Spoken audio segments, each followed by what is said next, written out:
The cyber world is fast becoming a hot spot for criminal types, and it appears cyber criminals are getting increasingly sophisticated in their modus operandi. A recent study found that 90% of companies in the US detected computer security breaches in the past year.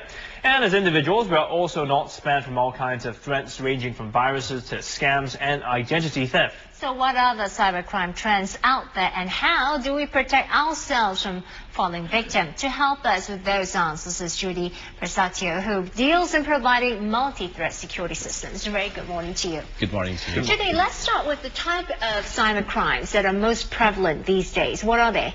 Okay, sure. Actually, there are two types of cybercrime. First is to make internet itself as a target of the crime, and make use of the internet as a medium to spread the crime. For example, spreading pornographic, spreading extremism. Okay. Right? Yeah. So that's using the internet. What about the first one? Do you have any examples? The first one is like taking down the website, defacing the website, like replacing the CIO or CEO's face with a cartoon characters, for example. I guess that's like vandalism. Yeah, vandalism, or stealing your identity to gain access to your But I guess these system. would be a lot more annoying, but not really as dangerous as you would get with certain viruses or people hacking into your accounts, or, you know. Well, it's not really just annoying, it's really dangerous. For example, if I manage to so-called deface a website of a certain TV station and I change the schedule, what happened? Right. And the consequences of it, and then the chain effect that it causes. There's a chain effect of it, and if it's for example, if it's a financial company that I deface, I potentially can gain access or collecting information of their customers. Do we know what are the drivers behind the rise of cybercrime? Well, there are several motives. There are three major motives. First is self-actualization. So this is usually falls at the youngsters. They want to prove that they're smarter than the others, or they want to gain popularity. Second motive is probably money, monetary reason. They want to get money, whether by stealing other people's money, by stealing other people's identity, or by blackmailing a certain organization and say, if you don't pay me money, I will bring down your website, or your service. The third one is more like political revenge, this kind of thing. Now, some of the most common things that us as individual users usually face, you get spammed a lot, you get emails that you don't want. I mean, would that be considered a serious threat as well? Should we be concerned about that? Yes, many people thought that spamming is just annoying. Yes, it's true, it's annoying, but more than that, it can lead to a more serious problem.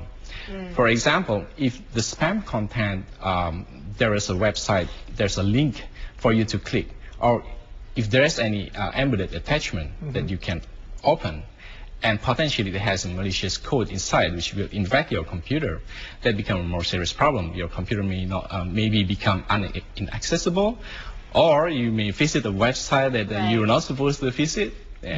So what you definitely want to do is not open that spam email, but how do you spot those? I mean, because sometimes they address your name. They say, hey, Jung, blah, blah, blah, you want this, you want that, and you open it and voila.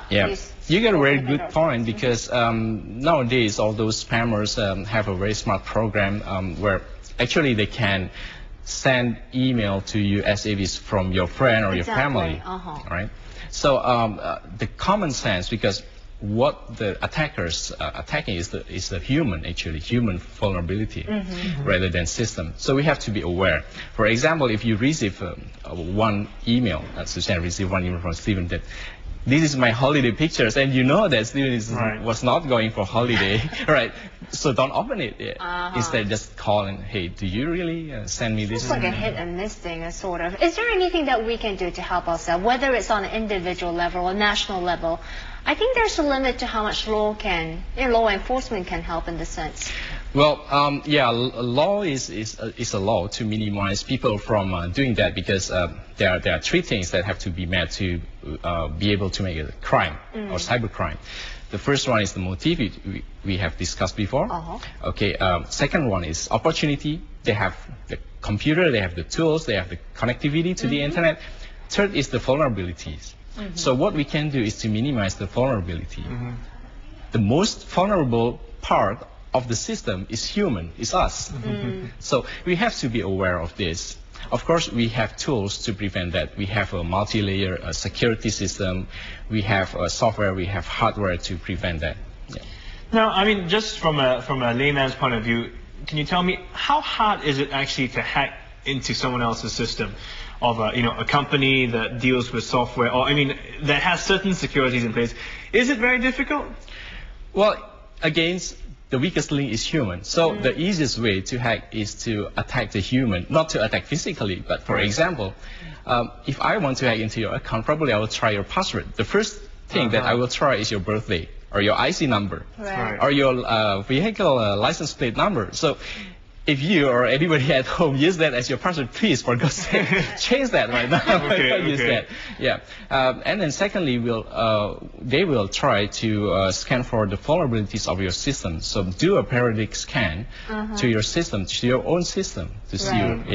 Do a regular virus check, virus update. When the last time you update your virus update program? Yes. But you know, cybercrime is becoming so geographically diverse. If you can say it's cosmopolitan, you can say it's so hard to track down who these culprits are. What more can be done?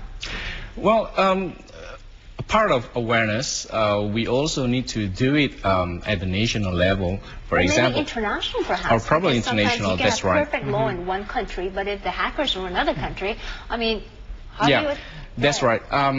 This could be done if we, at least the government or the authority, has a will to enforce the monitoring system to their for example, ISPs or those service provider in the country. At least if there's any attack coming from outside, yes, probably we can't really stop them. But we're really aware of them, and we can just prevent our system from being crashed by those attacks. But that is the worry, because most of the time we do see these attacks coming from foreign countries. Yes, that's right. Yeah. Well, we can't prevent where they're coming from now. But as you mentioned, Judy has a good point. It's really about using a bit of common sense. And every time you look at an email, think about it. Should I be getting an email from this person? Next time I get Steven's email. That's right. With holiday pictures. Yeah, I won't send you any holiday pictures. Thank you, Judy, for coming in this morning. You're most welcome. We've been speaking to Judhi Prasatyo on the various types of crimes and criminals that lurk in cyberspace, so you want to watch out for them. And how we should protect ourselves from their snare. Well, you're watching Primetime Mornings.